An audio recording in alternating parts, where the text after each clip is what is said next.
Hi, I'm Prateek. I'm Gaurish. And I'm Raghu, and we're PENN MASALA, the world's first South Asian a cappella group. And you're listening to Trust Me, I Know What I'm Doing.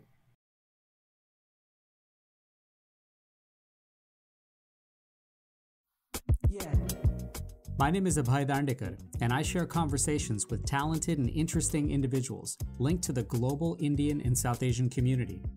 It's informal and informative, adding insights to our evolving cultural expressions, where each person can proudly say, "Trust me, I know what I'm doing." Hi everyone. On this episode of Trust Me, I Know What I'm Doing, we share a conversation with members of the a cappella group PENN MASALA. Stay tuned.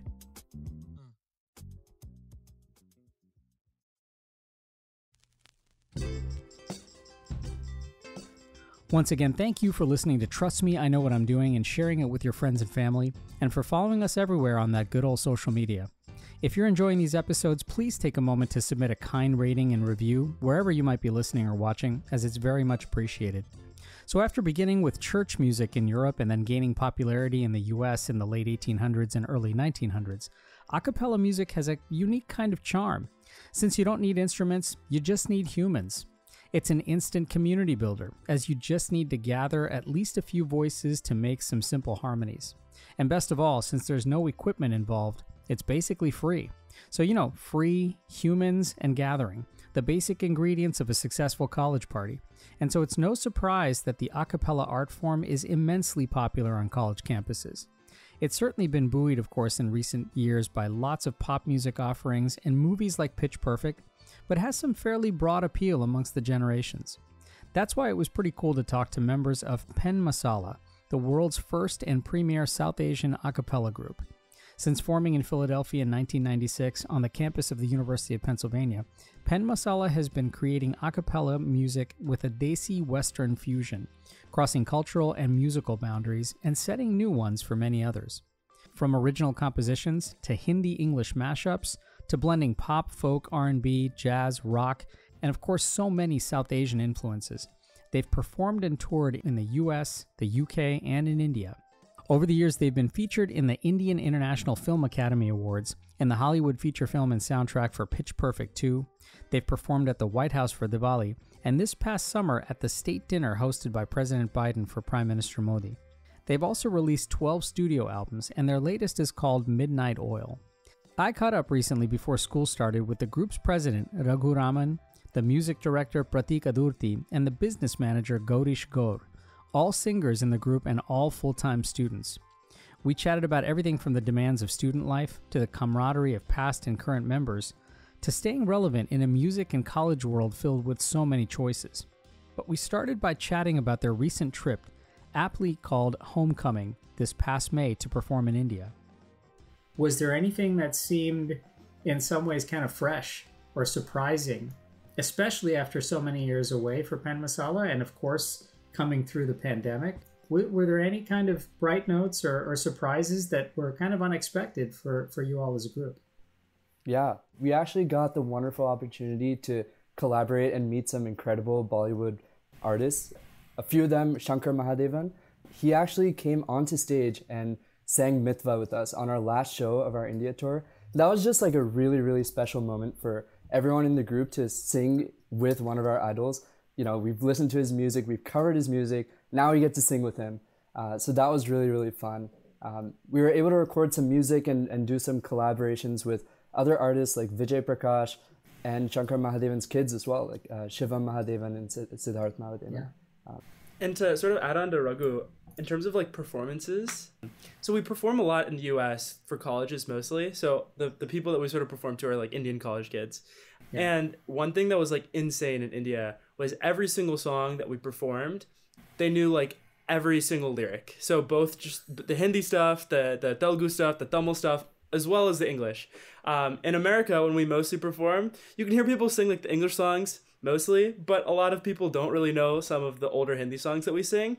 Yeah. So it's just an amazing environment. Everyone, like, we didn't have to sing a lot of the songs that we were doing on stage. We could just like put the mic in front of somebody and they would just know everything. Sort of like everybody's a super fan. Almost. Yeah, sort of. You could say that. Yeah, I'd say India is like our main audience too. So it was just like awesome coming back home. You know, that was why the tour was called Homecoming. So, but was that a surprise at all? I mean, especially given the fact that, like, wow, this not. I mean, these people know us and our songs backwards and frontwards too. Yeah, I mean, it was kind of crazy that we heard from a lot of fans that they've been waiting, like you know, they didn't forget about us since like the last, I think it was 7 years since we haven't been in India. Like, people have been waiting for PENN MASALA shows, and now that we're back, they were so excited to see us back again, and that was really memorable as well. Yeah, I mean, I think as you already mentioned, PENN MASALA has toured India in the past, but you know, due to the COVID pandemic, it has been delayed for such a long time. I know Raghu already said, like, I think it's around 6 years since our last India tour. And, you know, you always hope that obviously the fans are still there, you know, active on social media, but they haven't had the chance to have in-person experiences for like so many years. Before almost any of us were, or actually before any of us were actually in the group during our 4-year tenure. So actually seeing our fans, and some of them, you know, have been fans since like the 90s or, you know, since early 2000s, who like first listened to us like on some old radio show, and how they're still showing and coming to support us and talk to us after shows, really getting to interact with them, you know, sing with them, maybe one extra song. It's really just an amazing experience, I think, to like directly interact with fans. You know, aside from people, you know, knowing the lyrics and you know, sort of holding up a mic up against to somebody and they can basically let the song sing themselves, so to speak. I'm curious, what's the biggest difference, you know, or even for that matter, similarity between an audience that's in Goa and say an audience that's at Irvine Auditorium? I don't know. I think for a lot of us, coming to India and performing was even more special because we could perform in front of our family and relatives that, you know, a lot of us haven't seen in a long time. And we always send them videos of what we're doing in PENN MASALA, like practice, music videos and stuff. We send them that stuff, but they never get to see us perform live because we're based in Philly. So being able to, you know, for me, perform in front of my grandparents, that was a super special moment. And yeah, something I'll never forget. Yeah, one thing that's sort of interesting about the way that we sort of like do our shows is we have like 3 sets. So we have like a first set, which is kind of like an intro into PENN MASALA. The second set is like kind of slower. It's more like lyrical focused. And the third set is like super, super high energy. Usually when we're in the US, we perform this third set to like the highest level that we possibly can. And that's like the focus of the show, really. Like the third set is like, oh my God, it's the party. It's like all of the energy of PENN MASALA. That's the set that we focus on. In India, I would say that Gaurish and Raghu, you can correct me if I'm wrong, but I think the most appreciated set was the second set, which was a lot more lyrical, a lot slower, but like a really strong focus on musicality. And I think there's just like a deeper appreciation for the music rather than just going to a show and just like screaming your head off and just like singing along with, you know, PENN MASALA. It's more of just like, oh wow, I'm going to a show, I'm experiencing the music, and I love the music. You know, it's kind of like that rather than just party, which is kind of like how it is in America. So I'm curious if that requires, by the way, a different empathy for, you know, from the audience for the audience, where the preparation, you know, for a show like that, whether you're an audience member or a performer, where it's just different, right? Whether it's in India or the UK or performing in front of your grandparents, performing in front of your peers, is there a relatively different empathy involved? Yeah, I think like one thing we always do in preparing for every show is we really like to personalize it to the audience we're performing at. So like in the US, we focus on, you know, songs that are popular here. Whereas I think in India, we performed this one Tamil song in Bangalore, and that was really, really good. And then we performed a Telugu song when we performed in Hyderabad. So like being able to, you know, customize our set list to the audience we're performing for is usually really nice. Yeah, I think what was really interesting is not just customizing the set list, but also how we do our performance. You know, there are certain cases where like 3 distinct sets would not really work for an audience that's like, you know, like at a concert and is ready to hear it all, or like waiting to hear like another extra song that we are unprepared for. So always being able to think on our feet, you know, add an extra song that the fans want to like rehear or hear that from our like, you know, albums, or, you know, knowing how to change up how we're performing to meet like the audience is definitely something that was different for the tour. Yeah, and one thing I wanted to add was in the US, primarily we do a lot of shows at colleges. And this was not, we didn't do a single college show during this homecoming tour. And we had like a really wide variety of types of shows and types of audiences. And what I mean by that is we had one performance at the NCPA, which is a really, really distinguished auditorium and performing for some really distinguished guests. And then we also like performed at a nightclub the day after. So that variation was like really, really, it kept things exciting, kept things going. Yeah, I mean, like the audience itself is probably a little bit more spread out as far as age and even perhaps those people who have known your music for a long time as opposed to even first-time listeners and people who are kind of exploring PENN Masala in that way. I'm curious for all three of you are, hold a leadership role in PENN Masala, and I'm thinking a little bit about a cappella, sort of as a vehicle itself. It seems like it's among the ultimate team expressions, right? When it comes to music. And how does, you mentioned, Gaurish, the sort of spontaneity of like, hey, reading an audience and trying to sort of like weave with an audience as you get the vibe, from it. But how does preparation and practice and even sort of amping up as a group, as a team before a performance, how do you help get everybody on the same page, particularly when it comes to such an incredible team expression, like I mentioned, like a cappella? I think there's a lot that goes into it, so I'm sure we can all speak about it. But there's so much that goes into it before the performance and even during the performance. Being able to notice like somebody's hand motions if they're telling you to like slow down, speed up, like increase your volume, or even just looking at other people around you for their expressions, trying to be more lively when you're performing. Even though we're so tired in a 2-week, 6-city tour, everybody's exhausted, flying out at 6 a.m. But right. Just trying to keep your energy up. And I think before the performance, one of my favorite traditions is when the president gives like a motivational speech to really amp up all the performers and be prepared to like, to just give all our energy we possibly can to the audience. Yeah, I think that like we have like a pre-show ritual, and like Raghu or we just like get everyone in a circle. Raghu says like some like super like hype words, and then we just like go out there on stage and we're just like feeling it, I think like the way Masala works, the way I sort of think about it, it's kind of like a sports team. It's like you're all playing. It's not really a game. It's more like a gift. You're trying to like, put on the best performance, but like the preparation, like the grind, the hard work, the intensity, and the diligence that we like all put into this group is something that like I would say like an athlete, even like the hours are kind of similar. We perform right. or we practice like 9 to 12 pretty much every single weekday, and on the weekends we're traveling, which is like sort of similar to like a athlete's life in college as well. Yeah. So I'd say, I don't know. It's like, I think those pre-show rituals are amazing. We kind of run things just kind of like a sports team. So yeah. I'm sort of thinking of like, the college basketball team or the NBA team that's sort of huddled around and doing their thing exactly before a game, gets out there. But, in some ways, kind of like the three of you probably also have to read the temperature of your team and sort of how that's going, overall. You're listening to Trust Me, I Know What I'm Doing. After a quick break, we'll come back to our conversation with members of the group PENN Masala. Stay tuned. Conversation. It's the antidote to apathy and the catalyst for relationships. I'm Abhay Dandekar, and I share conversations with global Indians and South Asians, so everyone can say, trust me, I know what I'm doing. New episodes weekly, wherever you listen to your podcasts.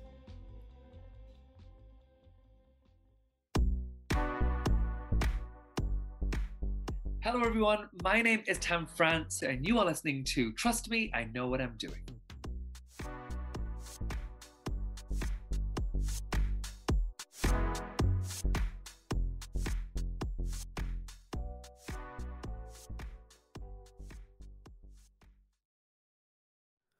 Welcome back to Trust Me, I Know What I'm Doing. Let's rejoin our conversation now with PENN Masala. Because of the style that you're performing in, fusing and bridging styles itself takes a lot of rigor, right? And when you're thinking of arrangements, especially musically and creatively, I'm imagining that it's sometimes challenging not to pick a lane. So when you're thinking about like how to figure that out, does that sort of come naturally with time and experience and in some ways kind of constantly thinking about what the next arrangement is? Or are there times where you're just like, oh man, boy, this feels way, way too American or way, way too Indian? I think like the awesome part about Masala is that it like rotates. Like every single 4 years, the group just completely changes. And with that, you have like so many different people and so many diverse music tastes that like we kind of our niche is kind of that we have eras where there's like a different sound. We have like our niche is that we have such a wide variety of like sounds. Like now we're kind of doing some R&B stuff. In the past, we focused on just like traditionally pop stuff in the West. We had some like we had an era before that was like more rock oriented too. So it just kind of all changes, and I feel like masala, like masala literally is a combination of spices, right? It's like we're sort of like our foundation is that we are diverse in our interests, and we find like, you know, power in that. So that's kind of like our mission. Yeah, I think like everyone in the group has like a different musical background. Some of us have Carnatic experience, some of us have choir, some of us haven't sang at all before coming to Masala. But I think what makes Masala work and why we love it is because everyone is able to find that one part, that one spice in the masala that they really identify with. And then they get to be a part of that and contribute in that way. I was thinking of Rag Malhar that on this latest one, that seems like there's a lot of synergy and a lot of sort of power to that expression. And it, in some ways, it neither feels really on the fringe of either being a Western or an Eastern thing, but just about as important and as great of a blend of that as it gets. 100%. I like that song in particular. I think is like a Masala favorite. We love that song. So the first time that we finished that song, we all like came into the house and we were just like blasting it on the speakers, and everyone knew like because we just got out of studio, everyone knew all the background parts. Underrated part about Masala is that experience. Like you come right back from studio and then you're just like blaring the song and everyone's just screaming their head off. It's just such a fun time. Yeah. I'm imagining that all this sort of sticks on your headphones for a long time afterwards. Yeah, definitely. So Gaurish, I have a question for you. I at least was on the website. It says your favorite YouTube videos listed as 10 hours of silence. Love that, by the way. So I mean, in all seriousness, I'm curious about how sometimes when you step away from PENN Masala and even how that actually works, and for that matter, even how boredom can sometimes help, you know, refresh and reset and in many ways kind of energize a group like Masala. Thank you for noticing the video. We always like to put some fun things to keep it interesting. But I think one thing really interesting on Masala is it becomes a part of your college life. I'm sure everybody in the group agrees. Where you're spending so much time with the same people, not usually getting bored of them, but just like so much time in like one thing, you're so invested in it that even when you're stepping away, Masala is running in your head like constantly. So, you know, for me as the business manager, it's not so much as coming up with like crazy mashups like these guys can, but coming up with like new performances, new, like always responding to people if they're reaching out, or like just coming up with new ways to like promote the brand, anything like that. And I think it's very important that one thing it's like really important to do is find that balance of like, you know, having time to work on music directly, but sometimes music comes out of your own boredom or own experiences that you can't necessarily just sit down and be like, hey, let's make music. It's more like a natural experience. And sometimes the best mashups we've come up with are like during road trips, for example. And Raghu, you can definitely speak about that more. Yeah. So actually our latest music video, Fire Burning Chamak Chalo, we came up with that in one of our road trips. So someone was playing Fire Burning, and then I think another person just started singing Chamak Chalo on top of it. And we're like, oh my God, these songs go so well together. So that was a super memorable moment. I think when you talk about, you know, leaving the group, I think even when you leave the group, you graduate, you don't actually leave, right? Like we have really strong relationships with our alumni. They're always, you know, invested in us and interested in what we're up to. You know, we're talking to alumni from all the way from the founders. We met some of them in our India tour, and we, you know, obviously are in touch with our recent alumni, and they're all super helpful. We have like reunions every semester pretty much. I guess one clarification, and we're going to come back to talking about alumni in a second because I wrote down some quick notes about that. I guess when I meant leaving the group is like sort of like, hey, I'm still in Masala, but perhaps I'm actually leaving my Masala hat behind and I'm going to be with either other people, other friends. Like, you know, at some point Masala probably pervades every aspect of your life, but at the same time there must be moments of non-Masala time, you know, silence almost, if you will. And I think Gaurish, what you were speaking about, and even Raghu, what you were speaking about, how that in some ways kind of in fact adds to your your time and enhances the time you have with Masala. Yeah, I think like I completely agree. I think that like even this summer break is just like so good. I think for us creatively, even though we're not like forcing content, just like having a break where we're just like consumers. You know, I'm either scrolling on TikTok, I'm like listening to new trends, I'm just listening to new music. I think all of us, music is like a pretty central part of our life. So I don't know if it's silence, but just taking a break from Masala and just seeing what other people are up to is like so important. Just getting inspiration. And yeah, I don't know. I feel like once the school starts, like we really just hit the ground running and it's just go. So just breaks are so important. And I completely agree. So yeah, I think like burnout is a pretty big thing for artists in general, which is something I didn't realize before coming. I see all these stars just continuing to pump out content, and it only struck me when I joined the group as to how difficult that really is to continuously make content after content. And I know, Abhay, you're probably familiar with this as like you're creating this podcast and recording these things. Like it's hard to be consistent and it takes a lot of effort. And so burnout is a real thing. And like Prateek said, this summer is really awesome. Gives us time to relax and think about non-Masala things for a change. Absolutely. I mean, you're right. I think it's the consistency, like, you know, reigniting the passion that you have on a consistent basis and making sure that you're bringing your A game, being authentic, and, you know, making sure you're doing what you love. Let me ask the three of you this, in that way, you know, how has Masala made you all better students?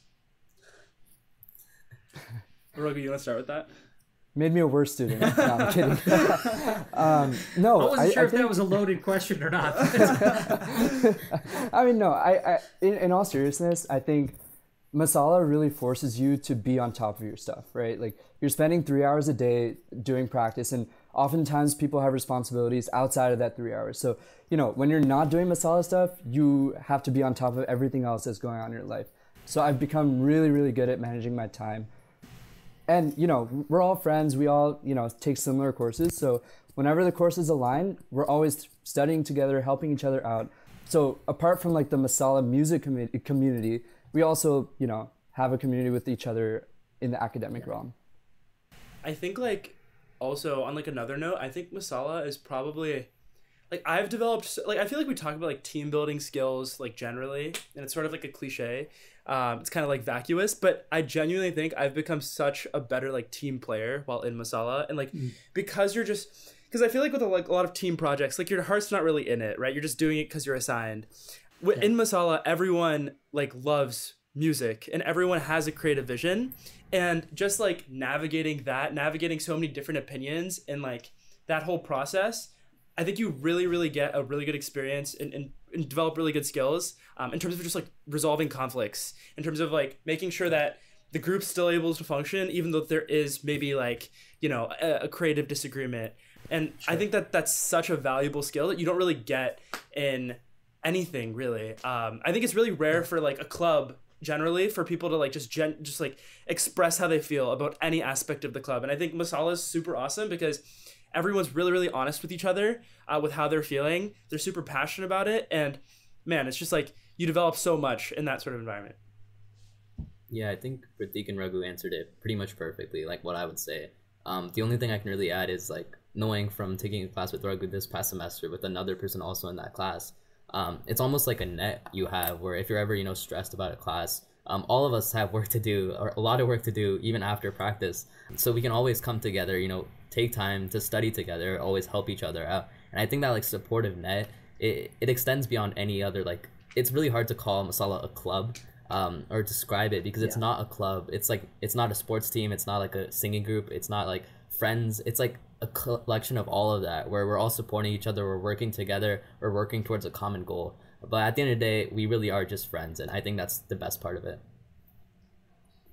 Let me kind of go back to the idea of like even creating mashups and, you know, what you do when you're on a road trip, or even just like, again, you're a collection of friends in this great kind of like network together and kind of going through this journey together. Why should mashups and blending of pop or hip hop or rock type of stuff with Eastern melodies, why should those mashups matter to the purists in any of those, you know, art forms? Is there actual art that you're creating that's in fact making those purists even more pure, making those art forms even better?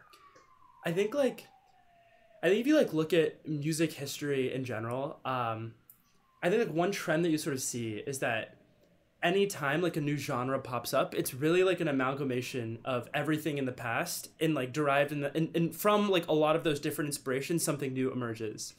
And I think mashups are sort of similar. Even though we're just taking Western and Eastern together and we're just putting them sometimes next to each other, there's a beauty in it that's novel. We have a lot of overlaps in our songs where we have a Hindi chorus on top of an English chorus, and there's a way that sort of Hindi melodies sort of bounce off of English things in a really interesting way, where you don't really hear that in normal music if you were sort of a purist, and I think that kind of overlap, that kind of interesting interplay between English just followed by Hindi is something novel, and I think it's interesting. It would be interesting to purists. I think the hard thing is sometimes it can be a little cheesy. It can sometimes be a little corny. You're trying to force these two things together. So there is a balance, right? In terms of making sure you're making music that's novel, innovative, but not corny. But that's the struggle of Masala, I guess. That's what we're always trying to do. So yeah, no, that's I mean, it's very elegant, and I wonder that for most folks who are purists, then do they receive mashups and the blending of this kind of stuff? Have you found the reception of them saying wow, this is really innovative, or is there sometimes even pushback that you feel it's hey, you know what, it's not really either form, but you're at the same time creating your own lane? So it's funny, I think so one thing I was sort of looking at recently was if you look at so YouTube just did this feature where if you hover over the bottom of a YouTube video, you can see what's the most viewed portion of a track. And what's interesting is for a lot of our songs, the most viewed portion of the song, the most listened to portion of the song is actually that overlap. So I think that there is some demand for that novel interaction between Western and Eastern stuff. I think that that is there. I will say there are purists, and I get them too, sometimes I just want to listen to a Hindi song. I don't want to just listen to a mashup. I get that. Right. And I think we're sort of experimenting with that too. So in the past, we've made songs that have just been completely Hindi, completely English, because we can't really figure out, and we don't want to force something that's that's corny, as I said before. Yeah. So we've messed around with just focusing on one thing or the other. But yeah, so you guys can sort of jump into this if you want to. Yeah, I think in our India tour, we came across a lot of people who, interestingly enough, didn't listen to a lot of English music. Yeah. And so, but they would tell us that they would actually be exposed to a lot more English music than they would have if they wouldn't listen to our music, because we do a lot of mashups. And I guess if I were to talk to a purist right now, what I would say is, even though we do a lot of covers and mashups, I think what makes Masala mashups special is that we're actually creating new music, right? We're not just overlaying melodies over the same background track. Every single sound that you hear is a reimagined version of what you would hear in the original song. And I think that's what makes it special, and that's why I love our music, but I might be a little bit biased. You're listening to Trust Me, I Know What I'm Doing. After a quick break, we'll come back to our conversation with members of the group PENN MASALA. Every story told is a lesson learned, and every lesson learned is a story waiting to be told. I'm Abhay Dandekar, and I share conversations with global Indians and South Asians so everyone can say, trust me, I know what I'm doing. New episodes weekly, wherever you listen to your podcasts.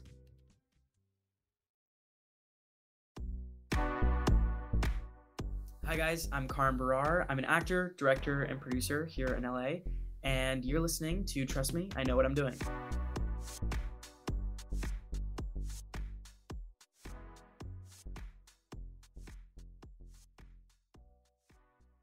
Hi there, I'm Abhay Dandekar, and you're listening to Trust Me, I Know What I'm Doing. Let's rejoin our conversation now with Raghu, Prateek, and Gaurish, members of the group PENN MASALA. Question that definitely bounces off this whole purist idea. I mean, one thing of note, of course, is that Masala has always been a men's a cappella group. Is there an artistic or even a philosophical reason to perhaps include singers in general? Or is there some, tradition that is important to uphold, or is that just kind of like, hey, this is the way it's always been? What's been maybe some of the thought around that, especially as, you know, kind of, again, times evolve, you know, the art evolves? Yeah. So back when we were founded, back in 1996, all of our music for the past 25, 26 years has been written in the male vocal register. So we have like bass, baritone, tenor 1, tenor 2. And so those 4 voice parts, since we perform a lot of our older music as well as newer music, we kind of had to stick to that 4-part system. And if we were to, you know, expand the group, that we wouldn't be able to perform our older music that we you know, cherish so much. Yeah, and like I said this before, I think like I kind of think of Masala like a sports team, you know, and it's like there's like a sense of like brotherhood that we all sort of tie each other to. And like I will say, like, we're always looking to collaborate with like awesome female artists. We have like a all Indian a cappella group on campus. Currently that's just all girls. Yeah. And so we're always looking to collaborate with them. But like, I don't know, there's like a sense of brotherhood and camaraderie that we kind of get, kind of like a sports team. Sure. That we feel and that we appreciate too. So yeah, it's like kind of both things. Yeah. I think that's always a balance, right? I mean, like, how do you actually like make sure that you're thinking about legacy and tradition, but at the same time being really open to collaborating without sacrificing perhaps, you know, that same sense of brotherhood and camaraderie that's been, you know, so well developed over so many years. Thinking of that same sort of line where, you know, you all create and you're artists in many ways that are creating with a foundation.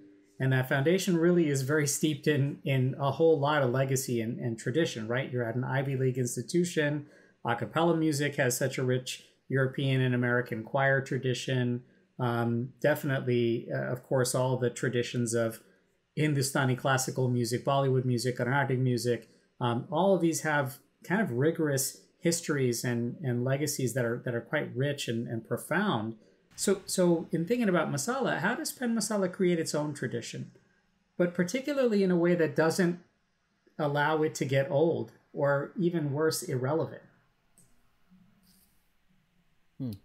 That's a good question. I think it's a very interesting question. I think it goes back, for me at least, to the founding of Masala, where it created its own tradition from our founders who like saw that a cappella was such a huge space, but there was no South Asian a cappella scene like in the world. And really that want to like combine Eastern and Western culture was what created Masala tradition to begin with. And I think that's really what unites all of us all of us who are in the current group, also in the past group, is we're shared by this sense of identity, I would say, where, you know, growing up in America, we all, you know, want to express not just our like Western identity, but also, you know, our Eastern identity of our parents, grandparents, and others in our family. I think that continues to evolve because, and stay up to date, because even though, you know, that principle was founded in 1996, a lot of us still have that same, you know, like, I would say like battle for our identity, and that's what motivates us to make new music. Yeah, I think to add on to that, I think every generation or like iteration of Masala tries to add one new thing, right? So even just as the music landscape has changed over time in the way it's dispersed, right? Like initially we had like physical CDs and we would hand them out to people in crowds. And then, you know, things moved more towards like YouTube, and we had a bunch of music videos on YouTube, and that's how we chose to express ourselves in music. And now it seems like a lot more like short form content, like Instagram and TikTok. And so, as the music sphere has changed, kind of, we've adapted the way we've sent out our music. But I feel like we still stick to a certain level of tradition when it comes to our music. Although, you know, we're always trying to experiment and try new things when it comes to music. I guess it's sort of related. When I think of like tradition, I think of like Masala culture and sort of like internal culture, and I think that's like super important. And I think like a lot of that is just maintained by like it's like sort of weird to say this, but like I feel like you spend so much time, just like it's just like a function of the time that you spend with each other. Like because we're traveling all the time, because we're spending so many hours together, there's a culture that develops that just because of the time that we spend, that I think just like lasts so long. You all care so much about the art. Like every single new super exec, every single new president, music director, business manager just cares so much about this group. They just like really put everything into it. And I think that shows, and that's like sort of why the culture is like sort of maintained. Yeah.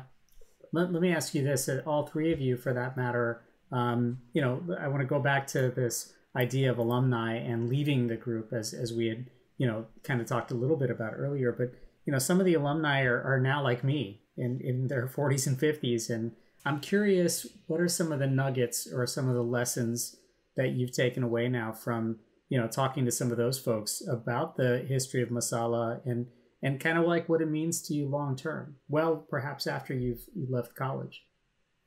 I think the biggest lesson that we have this like gathering in the fall semester where a bunch of alumni kind of go through the history of masala and all the key points. And I think one thing that always kind of sticks through is the amount of dedication and hard work that every alumni before us has put in. There's a story that one of our alumni told us that they were at the show and they'd just released an album. And this was before like, you know, like Google or like, you know, and YouTube or anything. And they would literally go door by door in the hotel, knocking on doors, asking if they wanted to listen to our music on the CD. And so just hearing that story and hearing about all the hard work that all these alumni have done to give us this platform that we are so privileged to have at this point, I think that's a big part that really makes us all motivated and push the group forward rather than, you know, let it die. I think COVID was like a big, kind of like a scare for the group where we weren't in person, weren't able to make new music. And it could have been this thing where Masala could have just died then. But because we have these strong relationships with our alumni, we kind of felt like we had to keep it going. We can't let it die. So I think that's part of what keeps us going.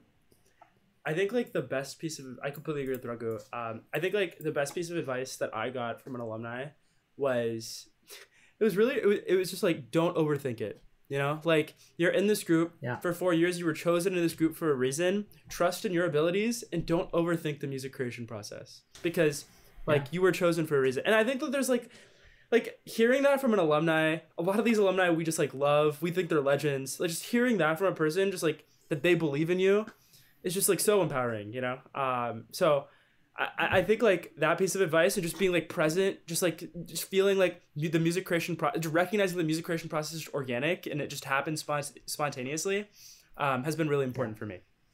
Yeah, and even like outside of like music or just like PENN Masala, I think alumni really help provide, at least for me, perspective on like the whole college experience, because like I don't think it's like necessarily like the class or like the certain day or like a certain like assignment that really matters.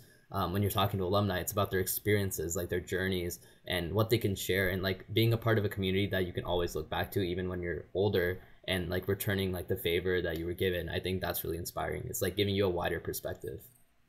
What it sounds like particularly is that it obviously permeates well beyond the lessons that are learned in Masala, but you know, a lot of things even sort of outside and kind of for your personal and professional lives sort of going forward.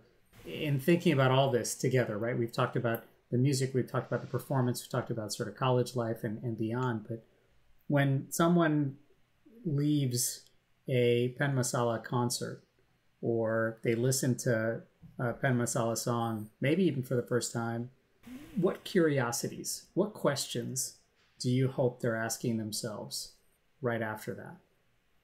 First question is like, how can I listen to more? That's the question that I'm always asking. I want the right. Get me more of that. But yeah, I think the main question I hope that they ask is like, it's like how is this possible? Sort of, you know, like how are we able to make a blend like this fluid? Is like the question that I hope that they ask. That they're like kind of like enchanted by the idea. I think acapella is so cool because like you can like make these transitions between songs so fluid. Like it's such a like the voice as an instrument is such a flexible thing that like you can do so many like clean transitions between songs because of it. So I just hope that they're asking questions about like acapella as an art form, about fusion music generally. One thing I hope they'd ask is, how did it go so long? How's it still going? I mean, different bands, different artists have like come and gone in the last 26 years, but Masala has stayed. It's been there before I was born, and it'll be there after I die. So I hope people have an appreciation for that and how much hard work it takes to keep this thing going. Yeah, I think like just genuine curiosity, and I think there's so many questions to ask, like how is this group like even function? Like if you think about it, it's like a group that's performing for like what 27 years. Like aren't like they probably stopped performing by now, but like I think there's so many like intricacies to like how we rotate every 4 years, how there's like different positions, like how we release new albums, and like just so much like different, like how like different like the experience for like an a cappella group, specifically PENN Masala, is to like different like other bands that may not have the same like structure. Well, the art form of a cappella, the legacy behind it, and the functionality of the group are all great questions I know people are asking, and as you, Prateek, said, are continuing to be enchanted by all the music and the creation. Thank you all so much for joining us. It's been really a treat, and I hope we can host you guys again for another conversation down the road. Thanks so much. Yeah, we'd love to. Yeah, thank you so much. This was awesome. Yeah. Thanks so much, PENN Masala. And a quick shout out to my beloved New York Medical College Arrhythmias. You all know who you are. Of course, on a far more serious note, it goes without saying, but every human life has value, and Jannavi Kandula's death demands justice, accountability, and a rigorous examination of why such erosion of professional culture exists in the people particularly charged with enforcing the law and protecting our communities. We must do much, much better. Till next time, I'm Abhay Dandekar.